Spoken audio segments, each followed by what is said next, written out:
That night, my father did not yell. He simply said, "Vacate the room."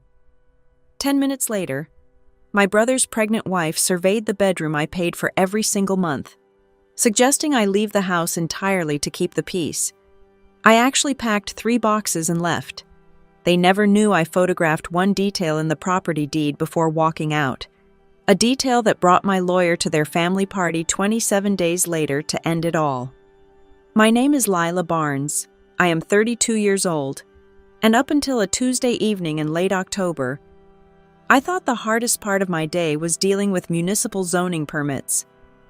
I pulled into the driveway of my own home, the gravel crunching under my tires, and stopped dead. Nolan's car was parked directly in front of the garage. It was not just parked, it was staged. The trunk gaped open. 2 oversized hard-shell suitcases sat on the porch, flanked by heavily taped diaper boxes and a disassembled bassinet. Nolan is my older brother. He does not visit on a Tuesday unless he needs a loan, a meal, or a favor. I killed the engine. The air felt thick, heavy with the kind of impending storm that only family can brew. I unlocked the front door and stepped inside. The layout of the living room felt wrong. The sofa had been pushed against the far wall. The coffee table I bought 3 years ago was shoved into a corner to make room for a stack of baby supplies. My father, Wade Barnes, stood in the center of the hallway. He did not look surprised to see me. He did not offer a greeting. He crossed his arms over his chest, blocking the path to the bedrooms. "Vacate the room," my dad said. His voice held no anger. It carried the casual, dismissive authority of a man ordering a laborer to clear a workspace. "Excuse me?" I asked, dropping my keys into the ceramic bowl by the door. The clink sounded too loud in the sudden silence. "Vacate the room," Wade repeated, his jaw setting into a hard line. "Nolan and Paige need it." Nolan stepped out from the kitchen. He had a half-eaten apple in his hand and the smug, relaxed posture of a man who had already won a game I did not know we were playing. Behind him stood Paige, his wife. Her hand rested protectively over her pregnant belly. She did not look at my face. She looked at the walls, the floor, the space. "Actually," Paige said, her voice soft but laced with absolute frost, "it would be best if Lila left the house for a while. A newborn needs a calm, dedicated environment. We cannot have people coming and going at all hours." I stared at her. I looked at Nolan, who took a bite of his apple and shrugged, refusing to meet my eyes. Then I looked at Wade. "This is my house," I said, keeping my tone perfectly level. "This is family," Wade countered immediately, his volume rising just a fraction to assert dominance. "Nolan is having the first grandchild. A man needs space for his family. He cannot be crammed into a 1-bedroom apartment with a baby on the way. You are single. You are capable. You need to step aside and do what is right for the bloodline." I waited for my mother. Carol Barnes appeared from the hallway leading to the garage. She did not look at me. She kept her eyes glued to the hardwood floor as she carried a stack of flattened cardboard boxes. She dropped them at my feet. I recognized the branding on the cardboard. They were the exact same heavy-duty moving boxes I had purchased from the hardware store when I first moved into this house. She had kept them. They had planned this. "Just pack some essentials, sweetie," Carol murmured to the baseboards. "It is just until they get on their feet. Do not make a fuss. Let us keep the peace." A hot, sharp spike of rage flared in my chest, but years of living with Wade Barnes had taught me one vital survival skill: never scream when they want you to break. If I yelled, I would be the hysterical spinster daughter ruining the joyous arrival of the new baby. I stepped around Wade and walked down the hall to my bedroom. The door was already open. The violation hit me like a physical blow. The mattress was stripped. My clothes had been shoved to one side of the closet, right in the middle of the floor. A white wooden baby crib stood half-assembled. Nolan's toolbox sat on my bed. They had not even waited for me to come home. They had simply moved in and started erasing me. I did not throw Nolan's tools into the hallway. I did not smash the crib. I picked up the boxes my mother had so helpfully provided, snapped them into shape, and began pulling my clothes from the closet. I moved with mechanical precision. 5 minutes passed in absolute silence. I opened the bottom drawer of my oak desk to grab my passport and a folder of personal tax documents. My fingers brushed against a thick manila envelope tucked all the way in the back. It did not belong to me. I pulled it out. It was unsealed. Inside was a stack of photocopied property records. I saw my own name printed on the top sheet, Lila Barnes, but beneath it, highlighted in bright yellow ink, was a legal paragraph I did not recognize, referencing a trust and a transfer of deed. Beside my name, someone had forged a set of initials. They were close, but the loops were wrong. My breath caught in my throat. The air in the room suddenly turned freezing cold. They were not just taking my bedroom, Wade's aggressive demand, Carol's pre-purchased boxes, Paige's absolute certainty that I needed to leave the premises entirely. It was not just about making room for a baby. It was a physical eviction to match a legal one. I slid the envelope into my own leather portfolio, shoved it to the bottom of the first cardboard box, and piled my sweaters on top of it. I packed exactly 3 boxes, just enough to look like a defeated woman retreating under pressure. I taped them up. When I walked back into the living room, Wade was sitting in my armchair, watching television. Carol was in the kitchen, wiping down countertops that were already clean. I carried the first box out the front door and down the driveway. I did not say a word. I went back for the second. By the time I carried the third box to the trunk of my sedan, I could hear Nolan's voice drifting out from the open kitchen window. He was laughing. It was a loud, booming, relaxed sound. I slammed the trunk shut. The metallic thud echoed in the quiet suburban street. I gripped the steering wheel, my knuckles turning white, and stared at the house. I had bought those bricks. I had paid for that roof. I put the car in drive and pulled away from the curb. I did not cry. I did not panic. I simply let the cold, hard reality wash over me. They wanted me to vacate the room. They wanted me to disappear. I would give them exactly 27 days of peace. And then, I would tear their entire world down. I work as a senior permitting analyst at Ironfield Transit Design, a heavy infrastructure firm based out of Ohio. My entire career is built on reading the fine print, navigating complex municipal zoning laws, and ensuring that multi-million-dollar transit projects do not collapse because someone missed a single signature on a county form. I am disciplined.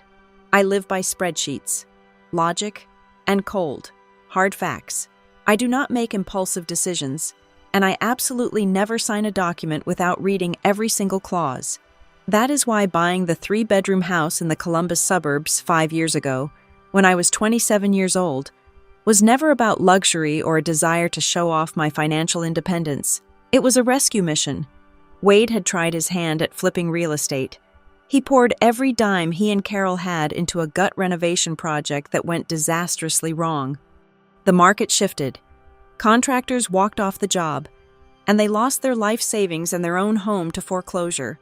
They were weeks away from sleeping in a cheap motel. I stepped in because that is what the reliable daughter does. I had the excellent credit score. I had the stable income. I pulled together my entire savings for a 20% down payment on a modest, solid property with good bones and a quiet backyard.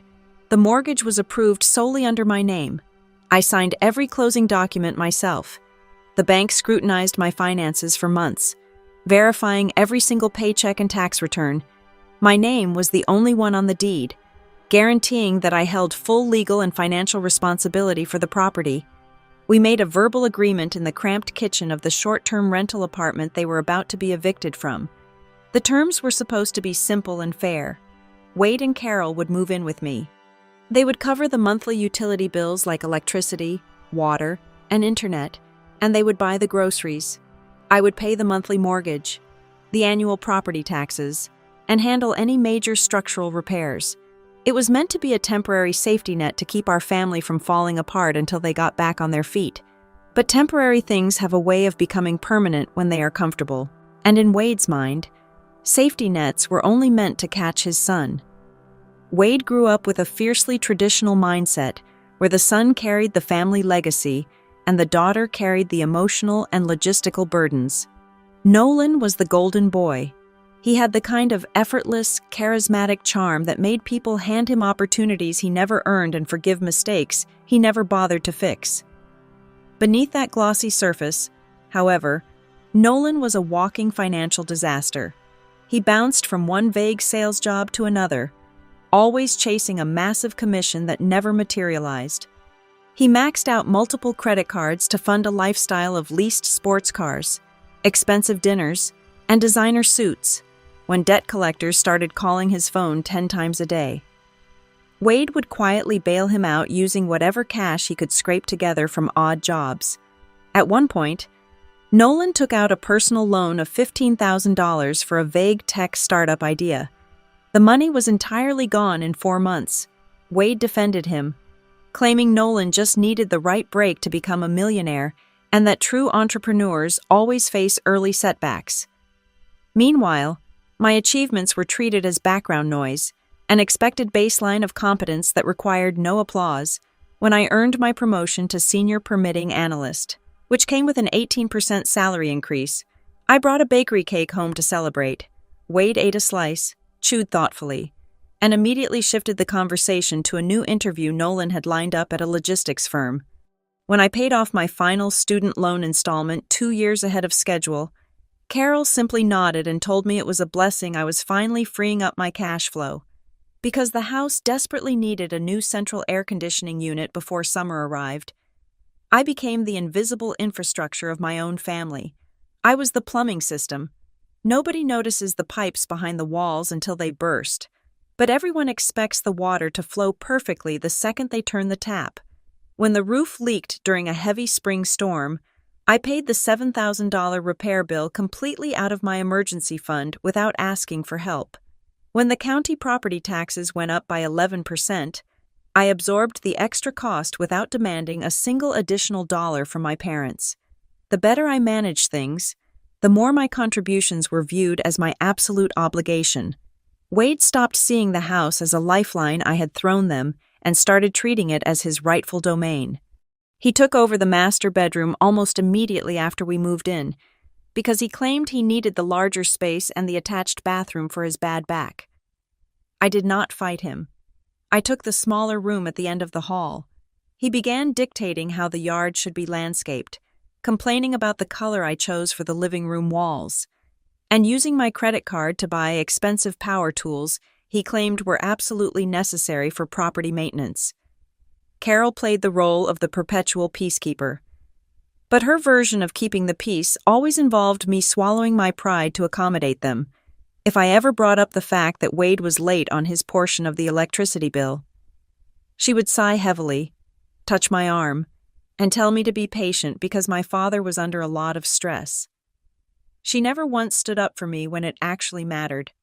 I was expected to provide endlessly, and they were expected to receive gracefully. I had built a fortress to protect my parents from ruin, and brick by brick, they had turned it into a trap. I thought I was paying for family unity. Instead, I was funding my own gradual erasure.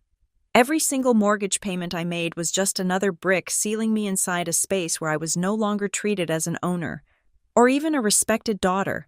I was simply a live-in landlord who was not allowed to collect rent, a silent bank rolling over their debts.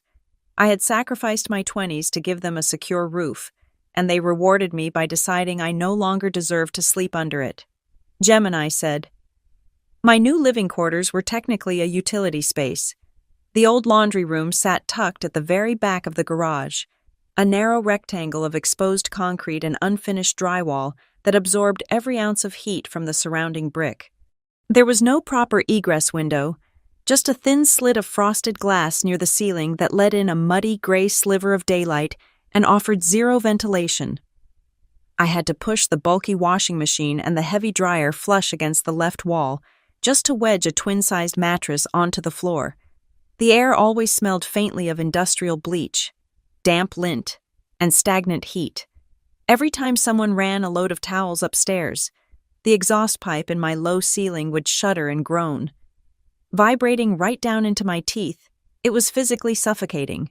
The temperature often hovered around 85 degrees. I was a ghost haunting the absolute lowest level of my own property, forced to listen to the heavy footsteps of the people who had banished me. Upstairs, the occupation was moving swiftly and shamelessly. On a Thursday evening, I sat on my floor mattress, sweating through my cotton shirt, and scrolled through my phone, only to see Paige's latest social media update. It was a perfectly filtered, high-resolution photo of the nursery. The crib was fully assembled, draped in expensive imported muslin, positioned exactly where my mahogany work desk used to be. The caption read, "Finally settling into our forever home.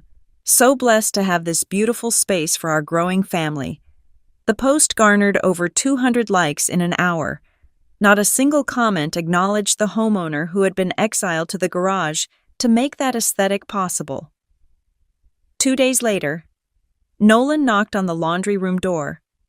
He did not wait for an answer before pushing it open, letting in a draft of exhaust-scented garage air. He announced he needed to borrow my sedan to pick up a vintage dresser he had found online for the baby. I handed over the keys because refusing would immediately trigger a loud, exhausting lecture from Wade about family unity. Nolan returned the car 7 hours later. When I got in to drive to the transit office the next morning, the gas tank gauge was resting firmly below the empty line. He had driven over 80 miles without adding a single drop of fuel. A week after that, I received 2 separate notice letters in the mail for unpaid toll violations, adding up to $35.50 in penalties. The financial demands escalated, shifting from passive expectations to direct, unapologetic orders. Wade stopped asking for favors and started commanding me like an insubordinate employee. He would stand at the top of the garage stairs, his voice booming down into my cramped space. He demanded I transfer funds for the monthly internet bill, the upgraded premium cable package Nolan insisted they needed, and a sudden repair bill for the water heater. "Just wire the money right now," Wade barked one evening, tossing a crumpled invoice down the stairs. "You know how to navigate those mobile banking apps faster than I do, and the plumber needs his $350 by tomorrow morning. Do not make him wait." When I hesitated, gripping the metal stair railing, Carol materialized like a soft shadow behind him. She wiped her hands on a dish towel and gave me that familiar, pleading look. "Just swallow your pride for a little bit, sweetie," she whispered, ensuring the men could not hear her. "Keep the peace. It is only until the baby comes. You know how your brother gets when he is stressed about money." She played the ultimate peacemaker. Yet her peace was always purchased entirely with my silence and my bank account. She never once told Wade to pay his own bills, nor did she ever tell Nolan to buy his own gas.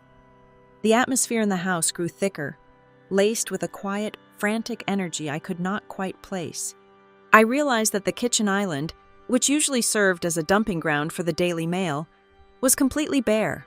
Letters from the bank, annual property tax assessments, and envelopes stamped with urgent red lettering were missing. I eventually found out where they were going. One afternoon, I came home early and caught Wade slipping a thick stack of mail into his jacket. He had purchased a small steel lockbox and bolted it to the shelf inside his bedroom closet. He was actively intercepting the mail before I even walked through the front door. The true depth of the nightmare revealed itself late one night. It was nearing 2 o'clock in the morning. The house was dead quiet. I had crept up the stairs in my socks to get a glass of water from the kitchen. As I passed the living room, I heard low, urgent voices spilling from the darkened backyard patio. Wade and Nolan were standing outside, illuminated only by the glowing orange tip of Nolan's cigarette. "The second disbursement is delayed," Nolan hissed, his tone frantic and tight. "They are asking for another round of identity verification." "Keep your voice down," Wade snapped back, glancing nervously toward the glass door. "I told you we moved too fast. We have to re-sign the indemnity papers before their compliance officer checks the primary file. If she gets wind of the notary log, the whole structure collapses. I need that $50,000 by next week. Dad, you promised this would be clean." I froze. I stopped breathing. Disbursement? indemnity, 50,000. They were using specialized financial terminology that absolutely did not belong in a conversation about a simple household budget or buying baby furniture.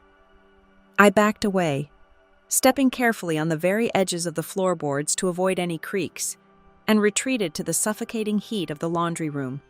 I sat on my mattress, my heart hammering against my ribs, staring at the concrete wall and waiting for the sun to rise at exactly 7 o'clock the next morning. My phone buzzed on the cold concrete floor. It was an automated email alert. 14 months prior, I had signed up for a free county property fraud monitoring service, a routine precaution recommended by a senior colleague at the transit design firm. I opened the notification. The subject line was stark and clinical. It stated that a new legal document had been officially recorded against my property parcel number. I tapped the link, my hands shaking so badly I almost dropped the device. The system displayed a brief summary of a recent transaction. It was a notification regarding a change in the title ownership profile. Someone had successfully filed legal paperwork altering the deed to my home, pushing it through the county clerk's office. It was a transaction I had absolutely nothing to do with. I stared at the screen as the pieces slammed into place. The locked mail, the intercepted letters, the whispered midnight argument about disbursements. The trap had not just been set, it had already sprung shut. Gemini said I sat cross-legged on my thin floor mattress, the oppressive heat of the utility room pressing against my neck, and opened my laptop. It was exactly 6:15 in the morning. I did not confront my father. I did not march upstairs and demand answers. I am a permitting analyst.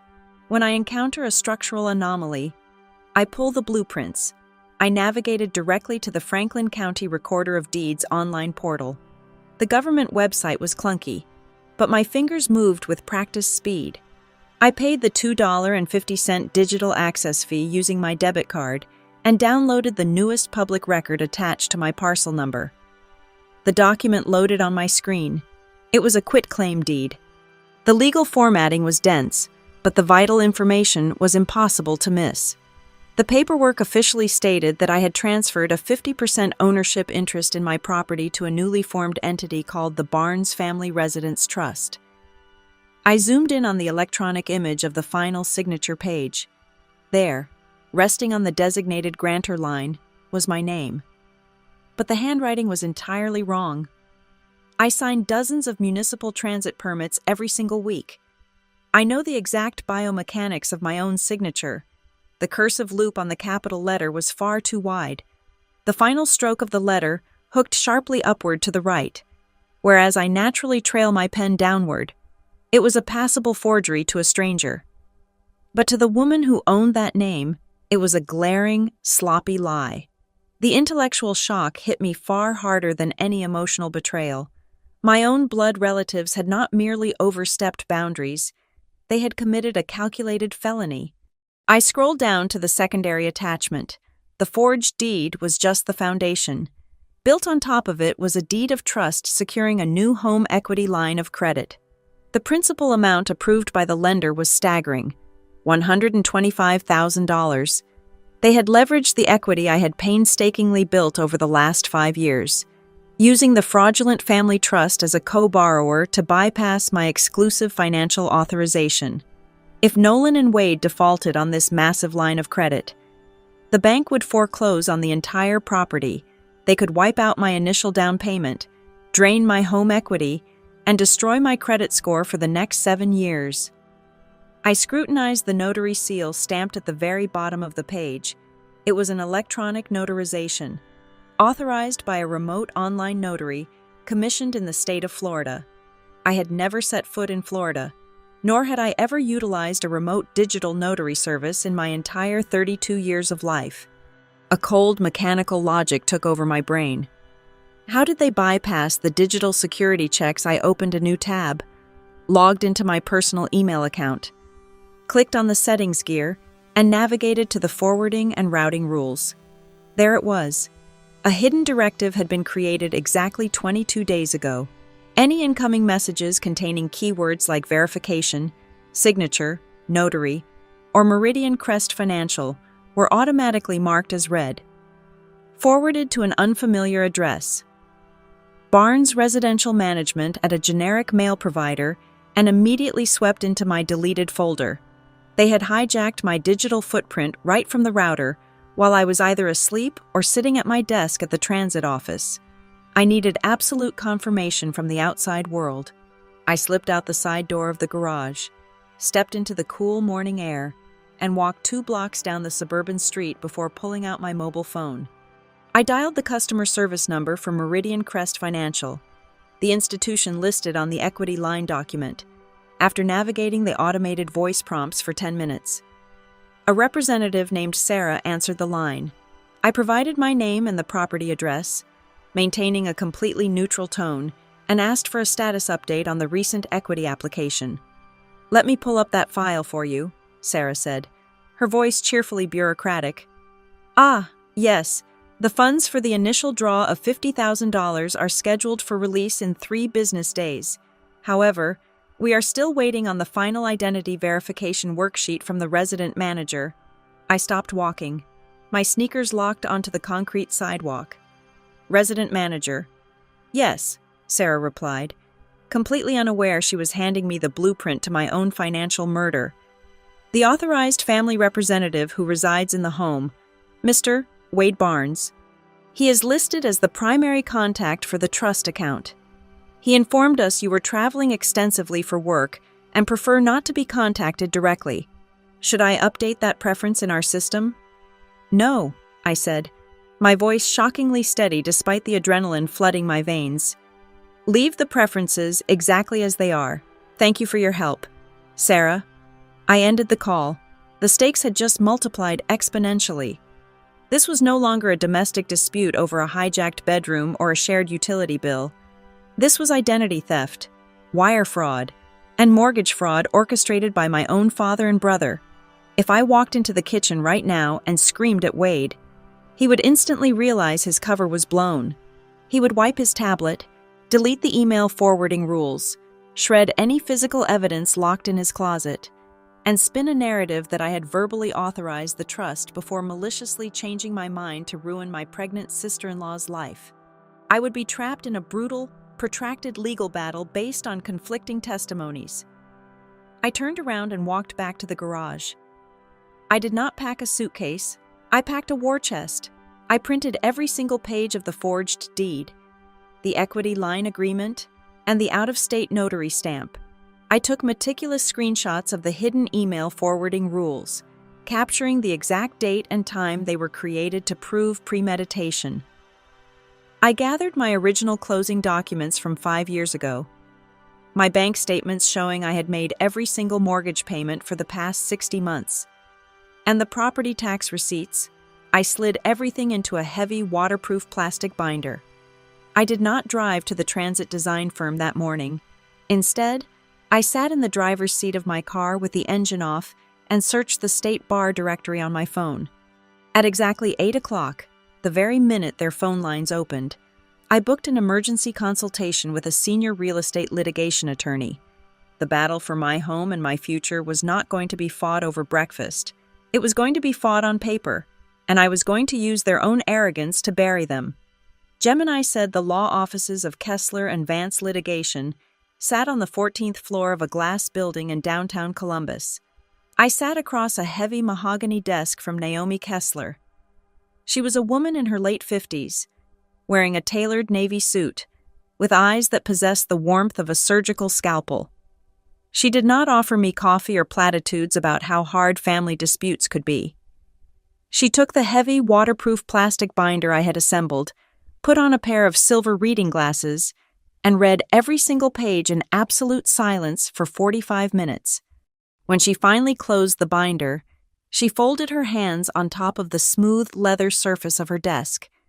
"My first instruction is non-negotiable," Naomi said, her voice perfectly modulated and utterly flat. "You will not say a single word to your father, your brother, your mother, or your sister-in-law. You will not slam doors. You will not glare at them across the kitchen. You will go home, sleep in that garage, and act like a woman who has accepted her defeat. If you tip them off, they will destroy the digital evidence we need to bury them." I nodded once. I understood the assignment. Good, Naomi continued, because what we are looking at is not a case of overspending relatives or a family misunderstanding. This is organized financial fraud, wire fraud, and forgery. They have engineered a highly coordinated effort to strip you of your primary asset. She pulled a fresh legal pad toward her and picked up a gold fountain pen. She explained that we were going to build a steel frame of evidence, operating on a two-tier strategy. Layer 1 was immediate containment. We had to stop the bleeding and lock down the property before they could siphon the remaining equity. Layer 2 was the offensive build. We needed to gather an ironclad chain of custody for every document and every dollar, ensuring that if we needed to hand this over to the district attorney for criminal prosecution, it would never devolve into a messy, useless argument of your word against theirs. Before I even left her office, Naomi had her paralegal draft an emergency notice of pending legal action to be filed directly with the county recorder. This acted as a massive red flag on the property title, instantly freezing any further attempts to borrow against the house or sell it. Simultaneously, she drafted aggressive preservation demands, known as spoliation letters, and overnighted them to both Meridian Crest Financial and the out-of-state digital notary platform. These letters legally compelled the companies to lock down and preserve all server logs, audio recordings, and Internet Protocol address histories related to the Barnes Family Residence Trust. The efficiency of a high-powered attorney is a terrifying, beautiful thing. By Friday afternoon, 72 hours after I first walked into her office, Naomi summoned me back. She had received the preliminary compliance logs from the digital notary platform. Naomi slid a printed spreadsheet across her desk. The remote notary session, which had supposedly verified my identity to sign away my home, had lasted exactly 4 minutes and 20 seconds. "Look at the network address," Naomi instructed, tapping the paper with her pen. I traced the string of numbers. It matched the wireless router installed in my own living room. "Now look at the timestamp," she said. The session had occurred at exactly 2:15 in the afternoon on a Tuesday. I pulled up my own employee portal on my phone and showed Naomi my building access logs. At 2:15 on that specific Tuesday, I was swiping my security badge to enter Conference Room B on the 3rd floor of the Ironfield Transit Design Building, 12 miles away from my house. "Someone sitting in your living room executed the digital signature," Naomi stated, her tone clinical. Given the video requirement for remote notarization, they likely claimed a broken camera while providing your stolen social security number and driver's license details to bypass the visual check. The platform's security was negligent, but the fraud originated from inside your house. Then, she turned to the money. Naomi had forced Meridian Crest Financial to freeze the account, but she also subpoenaed the ledger for the initial disbursement that had already cleared 2 weeks prior. The first draw had been for $35,000. Wade and Nolan had not just parked that money, they had scattered it with the frantic speed of guilty men. Naomi walked me through the bank trace. Exactly $12,400 had been wired to the State Department of Taxation to settle a corporate tax lien left over from Wade's failed real estate business years ago.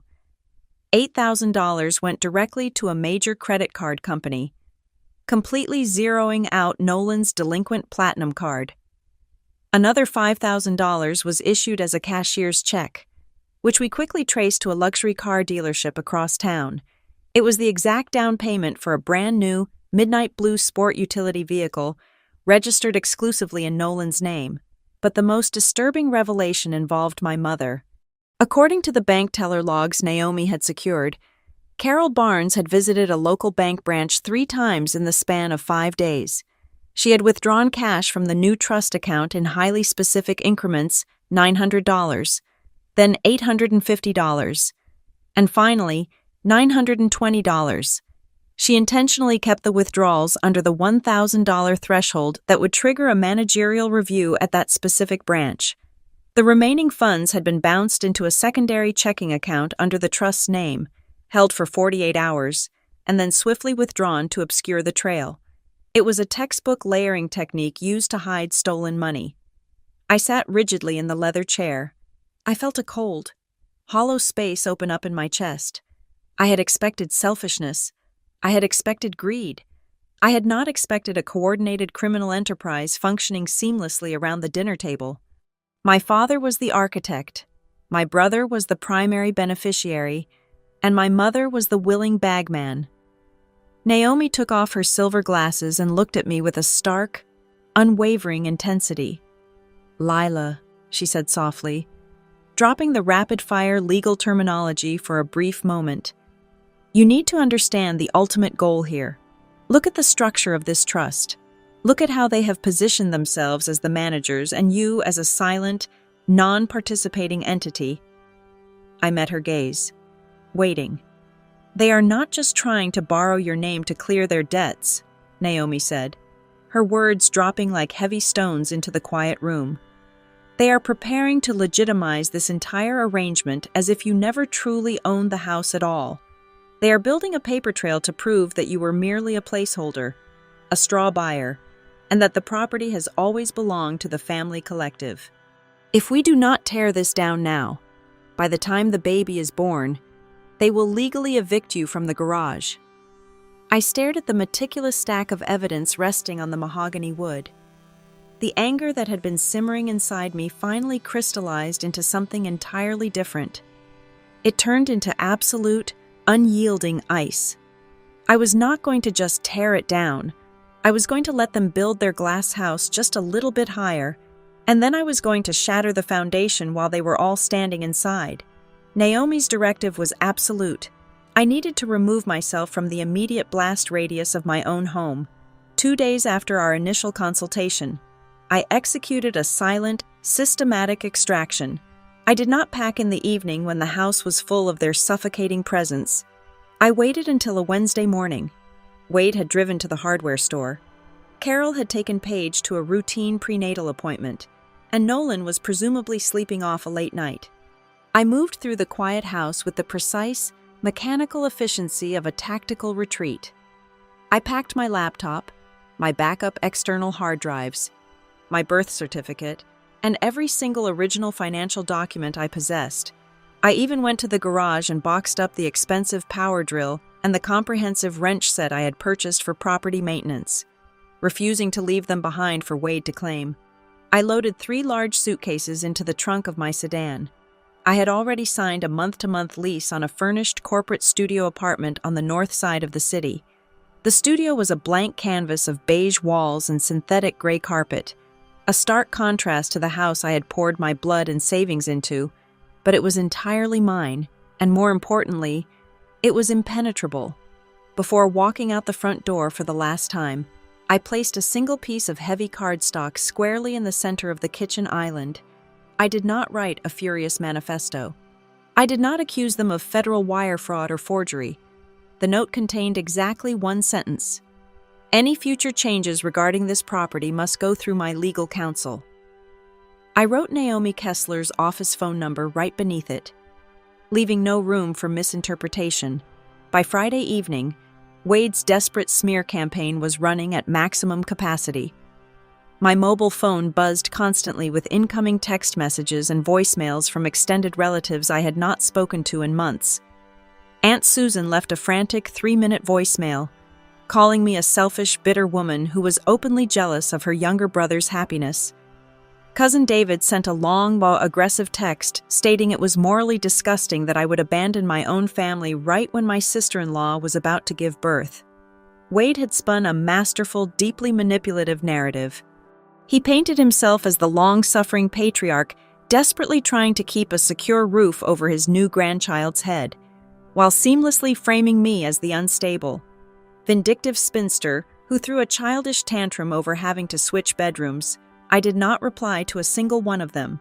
I simply sat at the small laminate desk in my rented studio, opened a new master spreadsheet, and began cataloging the chaos. I logged every incoming phone call by date, exact time, and duration. I took high-resolution screenshots of every social media post Paige made about her perfect new nursery.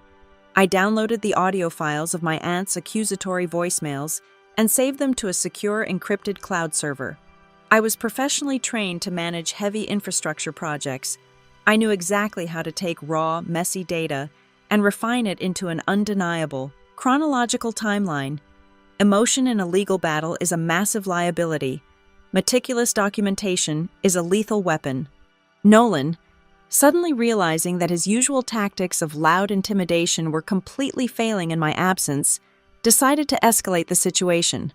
On a Tuesday afternoon, my desk phone at the Ironfield Transit Design office rang. It was Marcus, the head of our internal building security team. He calmly informed me that my brother was currently standing in the ground floor lobby, loudly demanding to see me and aggressively refusing to leave the premises. Nolan had attempted to bypass the mandatory visitor sign-in sheet and was trying to physically push past the electronic turnstiles. I had anticipated this exact maneuver. On my very first morning back at the office after discovering the forged property deed, I had provided Marcus with a clear photograph of Nolan and explicit written instructions that he was strictly barred from entering the building. "Do you want me to call the local police precinct?" Marcus asked, his voice steady and professional. "No," I replied, watching the live feed from the lobby security camera on my secondary computer monitor. "Just escort him off the private property. If he resists in any way, issue a formal trespass warning."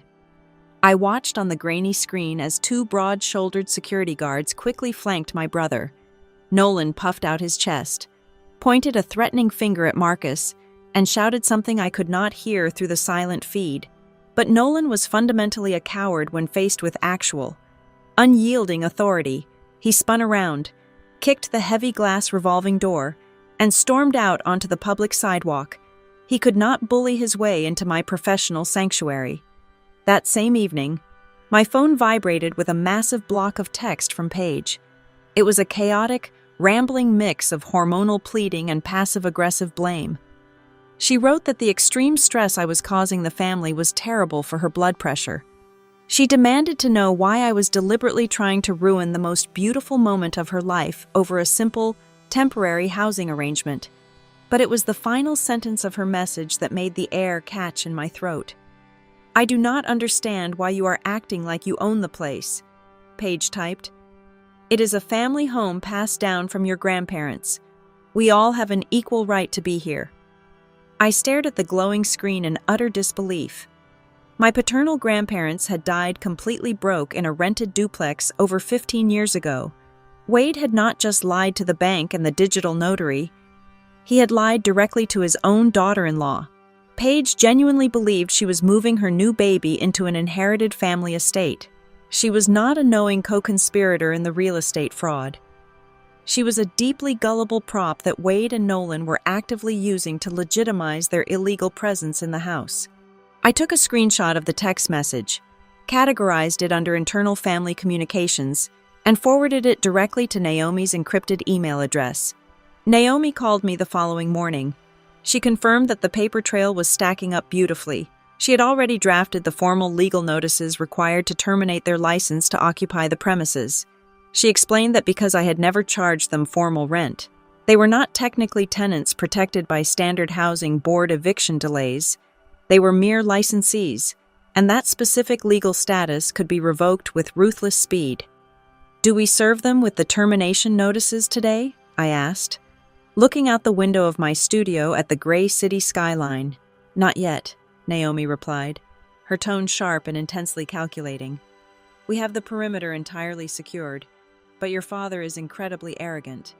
Arrogant men who think they have successfully gotten away with a major crime always try to push their luck one step further. I want to wait for him to make a fatal overreach. When we finally strike, I want to sever every single escape route he has." I trusted her restraint implicitly. I spent the next 5 days working my regular engineering shifts, eating takeout meals in my quiet apartment, and meticulously updating my evidence logs. The total silence from my end was clearly unnerving them. Wade thrives on constant conflict and manipulation. When you completely deny him an opponent, he becomes reckless. On a Monday morning, exactly 9 days after I had moved my belongings into the studio, an email notification popped up on my phone. The sender was Naomi Kessler. The subject line was completely blank. I opened the message. There was absolutely no text in the body of the email, only a single scanned portable document format attachment. I clicked on the file.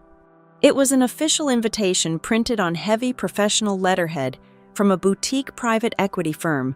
The document was titled, Private Closing Consultation and Property Assessment. It explicitly listed the address of my house. It listed the Barnes Family Residence Trust as the primary vendor, and it outlined a formally scheduled meeting to finalize the terms of an agreement I had never authorized, regarding a property transaction I had never initiated. They were not just trying to steal my home equity anymore, they were actively attempting to sell my entire future right out from under me. Gemini said I did not wait for morning. Within 45 minutes of opening that blank email from Naomi, I was sitting back in the leather chair in her downtown Columbus office. The city lights outside her 14th floor window were sharp and cold. On her mahogany desk lay a thick stack of printed email correspondence, completely unredacted. Naomi did not waste time with pleasantries. She pointed her gold fountain pen at the top sheet. Your father and brother are not just draining equity anymore, she said, her voice dropping into a register of pure tactical focus.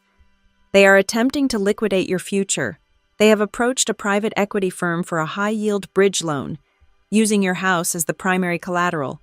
But the catastrophic part is the rider attached to it. It includes an option to purchase. I felt the blood drain from my face. I work with municipal land contracts. I know exactly what an option to purchase entails. They were legally agreeing that if they failed to repay this new, massive bridge loan, which Nolan absolutely would fail to do, the private investor had the automatic right to seize the property and take full ownership. They were setting up a mechanism to sell my house at a discount to cover their own reckless gambling debts.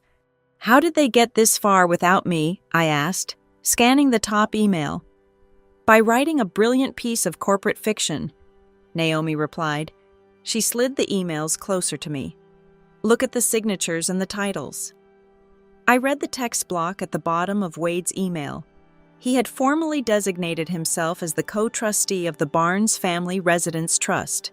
Nolan was listed underneath him as the resident property manager.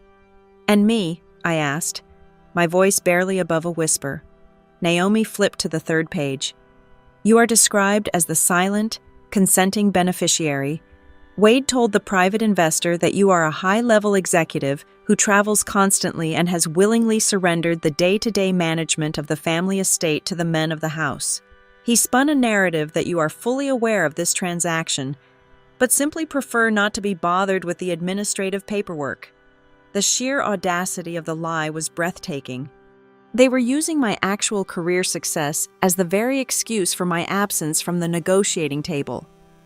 Naomi tapped a glossy printed photograph near the bottom of the stack. It was one of Paige's social media posts, showing her standing in my former bedroom, holding up a tiny yellow infant outfit. The investor wanted proof of the family estate narrative, Naomi explained. They wanted to ensure this was a stable, long-term investment. So, Wade provided them with a complete dossier of domestic bliss. He is using your pregnant sister-in-law as a human shield to legitimize the fraud. He is parading her around as the wholesome reason they need capital to expand the family business. Paige has absolutely no idea she is being used as a prop in a federal crime. I stared at the picture of Paige. I felt a sudden, sharp pang of pity for her. She was irritating and entitled, but she was not a mastermind. She was just another woman Wade was using to get what he wanted, wholly oblivious to the fact that her nesting instinct was being weaponized for a real estate heist. We have a serious tactical decision to make. Lila, Naomi said, her tone suddenly grave.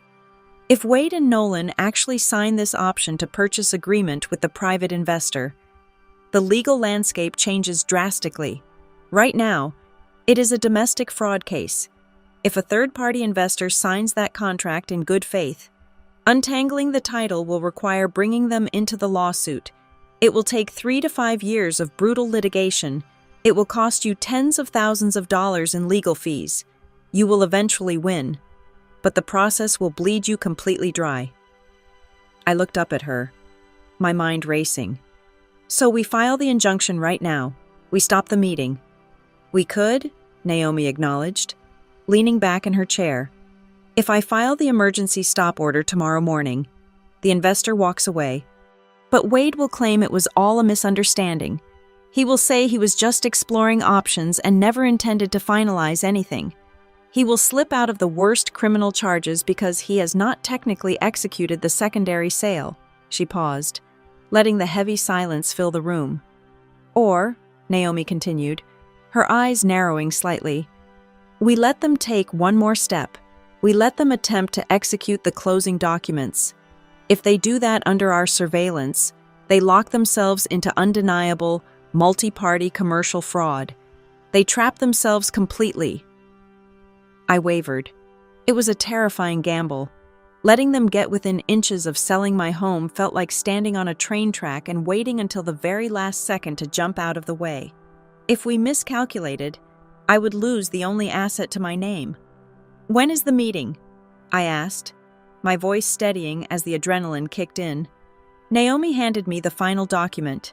It was not a corporate calendar invite. It was a digital flyer featuring pastel blue and pink balloons.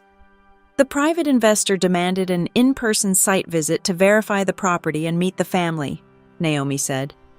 A cold, razor-sharp smile forming on her lips. Wade was terrified of looking like a desperate man begging for cash in a sterile boardroom. So, he masked the corporate closing as a social event. He is throwing a combined baby sprinkle and family house blessing party this coming Saturday. He invited the investor as a special visiting friend. He plans to sign the papers in your living room, surrounded by 50 cheering relatives. I stared at the pastel flyer. Wade's supreme arrogance was finally his undoing. He could not just steal my house quietly. He had to turn it into a grand performance. He wanted an audience to validate his triumph, to watch him play the role of the generous patriarch securing his dynasty. He built his own stage, I said softly, the ice in my veins solidifying into pure steel. Exactly, Naomi agreed.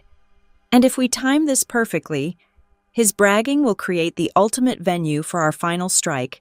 We will let him pour the champagne. We will let him gather the crowd. And then, we will shatter his entire kingdom right in front of the people he is trying to impress. I handed the flyer back to her. I did not need to think about it any longer. The time for retreating to the garage was over. Draft the final papers, I told her, standing up from the leather chair. We are going to a party, Gemini said. The evidence-gathering phase shifted from passive defense to an aggressive, surgical extraction of facts. Naomi's paralegal managed to subpoena the specific hardware identifiers from the digital notary platform's background data. It was not just an internet protocol address anymore. It was the exact media access control address and operating system profile of the device used to forge my signature.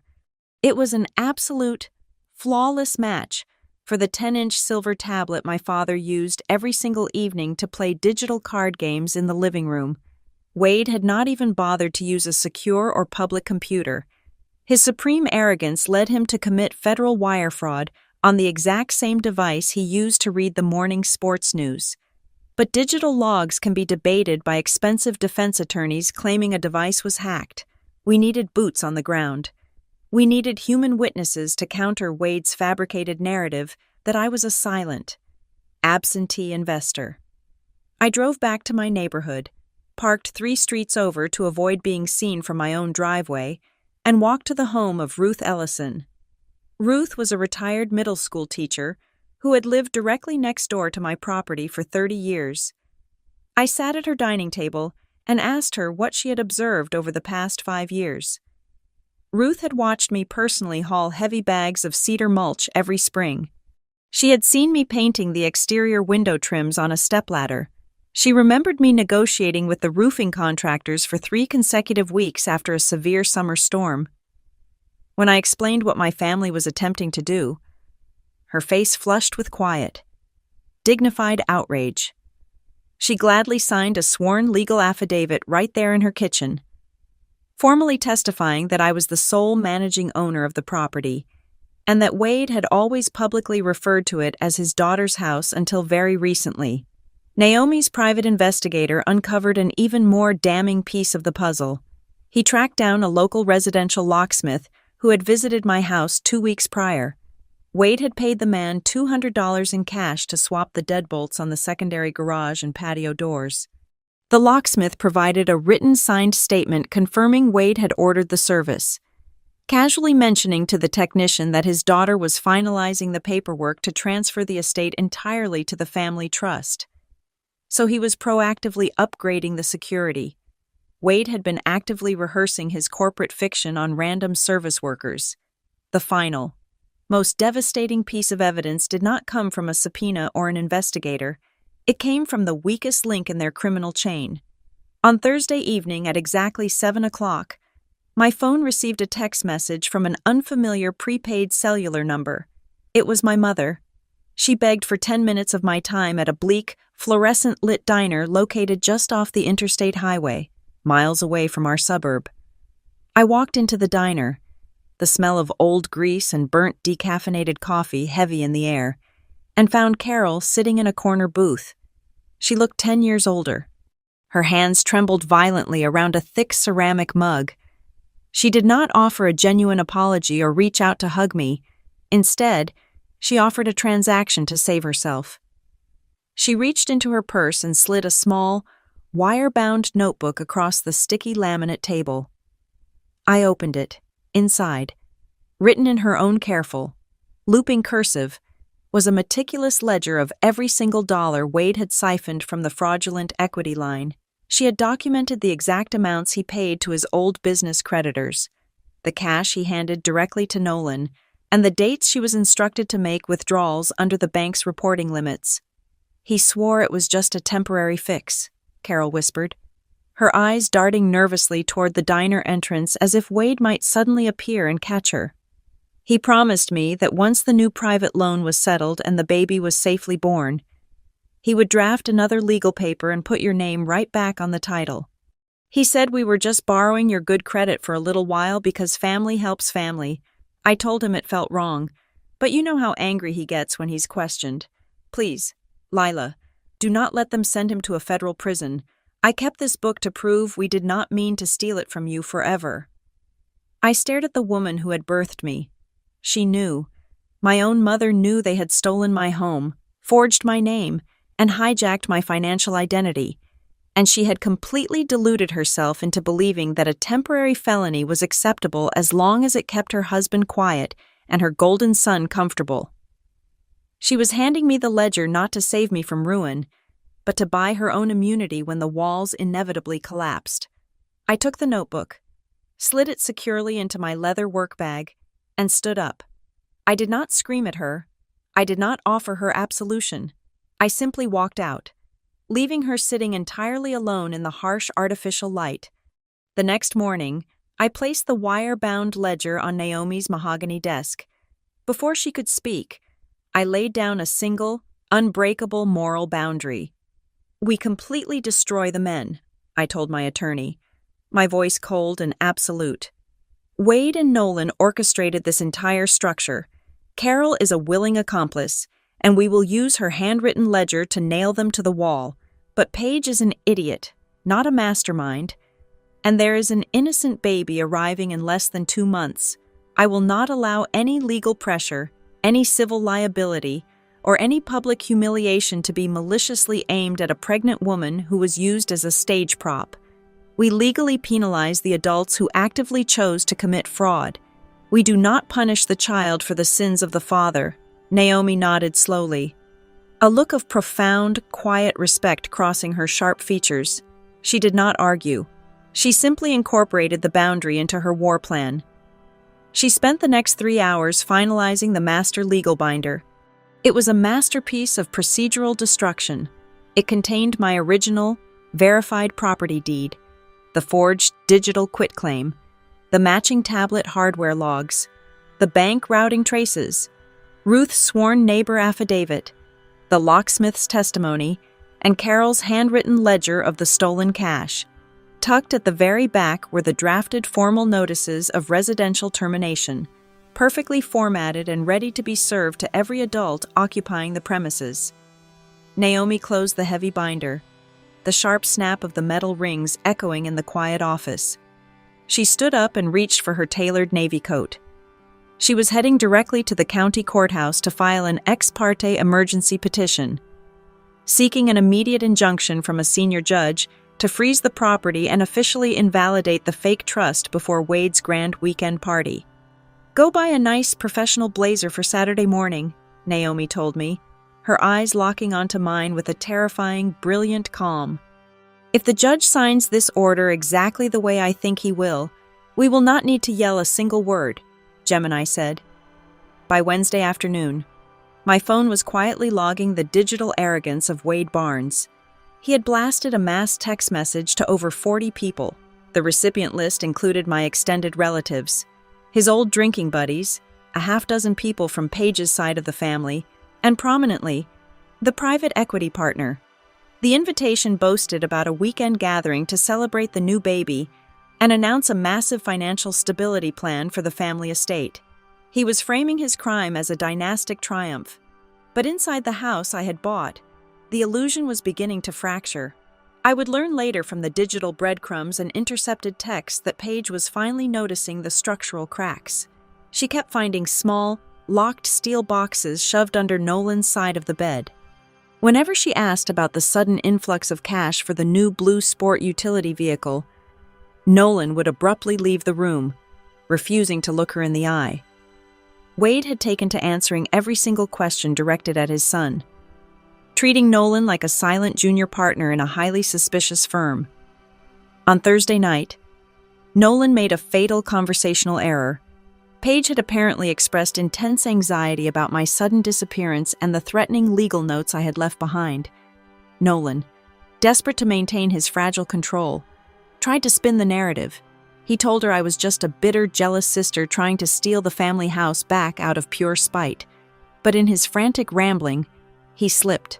He told her not to worry because they had secured a $125,000 safety net, and the new bridge loan would guarantee them $50,000 more in raw cash by Monday. Paige had never been told those specific, massive numbers.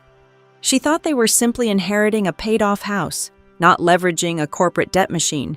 Her frantic texts to her own sister, which Naomi's investigator legally flagged through open-source data sweeps, showed a woman on the verge of a total panic attack at exactly 4 o'clock on Friday afternoon. I was sitting at my rented studio desk when Naomi called. Her voice was sharp, fast, and electric. "We have the signature," she said. The senior county judge had reviewed the mountain of evidence, the tablet hardware logs, the neighbor's sworn affidavit, the forged digital signature, and my mother's handwritten ledger. He did not grant a full, permanent judgment without a formal trial, but he granted something far more tactically devastating right now. He issued a temporary ex parte emergency order. It immediately froze all financial transactions tied to the property, completely stripped the Barnes Family Residence Trust of any legal authority to act on my behalf, and explicitly authorized direct, unannounced service of the injunction at the premises. Simultaneously, the legal clock had run out on my family. The formal notice terminating their license to occupy the property, which Naomi had quietly mailed to them 30 days prior, had officially expired at midnight. Wade had completely ignored the certified letters, arrogantly believing his newly forged trust documents rendered my eviction warnings powerless. He thought his fake paper armor was bulletproof. Saturday morning arrived with a clear, bright sky. I did not dress for a family gathering. I dressed for a corporate execution. I bypassed the casual weekend clothes in my rented closet and pulled out a sharply tailored charcoal blazer, a crisp white silk blouse, and dark slacks. I applied minimal, muted makeup. I wanted absolutely no trace of hysteria or emotional vulnerability on my face. I was not a heartbroken daughter going home to cry and scream at her abusers. I was a senior analyst, and I was about to deliver a presentation on catastrophic structural failure. I slid the master legal binder into my leather bag. Every single section was neatly organized with brightly colored plastic tabs, red for the forged deed, yellow for the bank traces, blue for the judge's emergency freeze order. Naomi had orchestrated the final strike with military precision. She was not just bringing a private process server to hand over papers. She had coordinated with a county sheriff's deputy to execute the service, ensuring Wade could not physically intimidate his way out of the situation. Furthermore, she had quietly contacted the regional compliance officer for Meridian Crest Financial, the bank holding the fraudulent equity line, and informed them that a secondary private investor was about to sign papers on a property they technically held a massive lien on. The bank representative was livid and demanded to be present to protect their own corporate interests. At exactly 1:45 in the afternoon, I turned my sedan onto my old street. I did not pull into the driveway. I parked 3 houses down, killing the engine and rolling down the window just an inch. The air was thick with the smell of expensive catered barbecue. A massive arch of pastel blue and pink balloons fluttered wildly against the front porch pillars. I could hear the loud, booming sound of Wade's laughter echoing across the manicured lawn, mixed with the clinking of glasses and the cheerful chatter of oblivious relatives. They were celebrating their absolute victory over me. I sat in the driver's seat, perfectly still, my hands resting lightly on the cool leather of my steering wheel. Beside me, the heavy binder sat ready. I watched a sleek black luxury sedan pull up to the curb.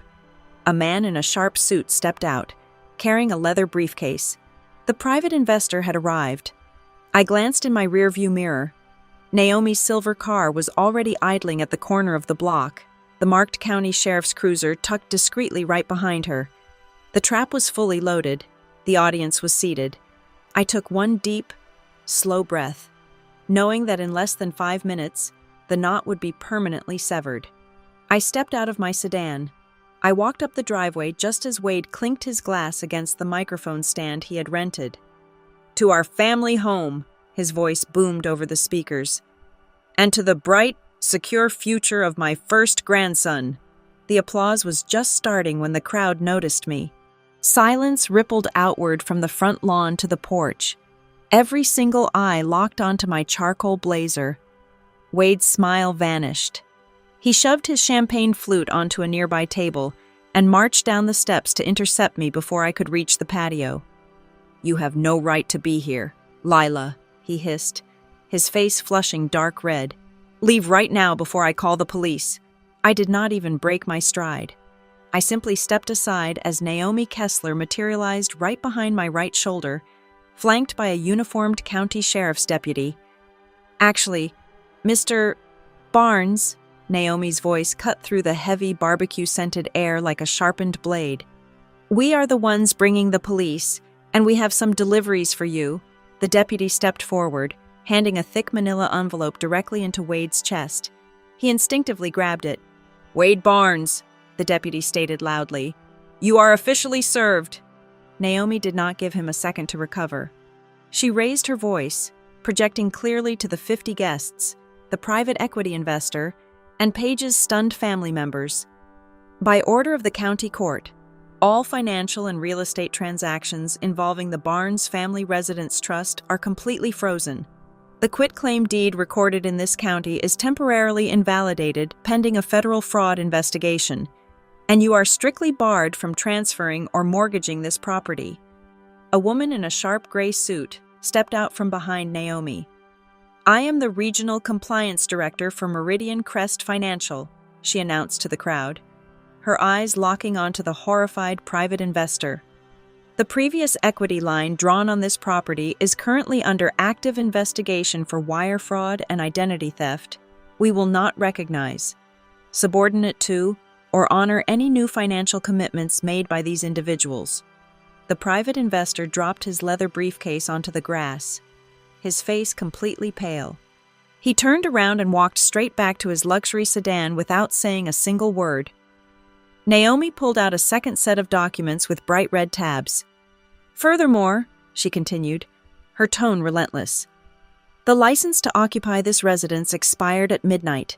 You were served a 30-day notice, which you ignored. I am now executing a civil writ of possession. Wade Barnes, Carol Barnes, and Nolan Barnes, you are legally ordered to vacate these premises immediately." Wade exploded. He spun around, spreading his arms wide to the shocked audience. "This is insane," he bellowed, trying to manipulate the crowd one last time. "This is just a massive family misunderstanding. My daughter is having a mental breakdown because she is jealous of her brother." Naomi smiled. It was a terrifying expression. She pulled out the plastic-bound master file. "A misunderstanding," she asked smoothly.